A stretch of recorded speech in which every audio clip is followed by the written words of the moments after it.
Chechen गुंपुत्रा अभितो ऋक्षुधृताः सहस्रजो वैकाग्मं धीमहि असोजो वसरपति नीलग्रीवो विलोहित उतेन गोपा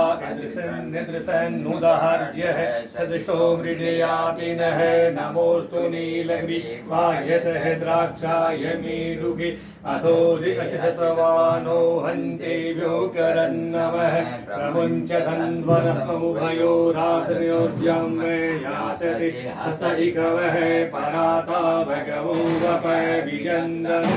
प्रपदिनो विसल्यो बाणवान् उदय अनिसन्नसया इकव आहुरशनिखङ्गरिः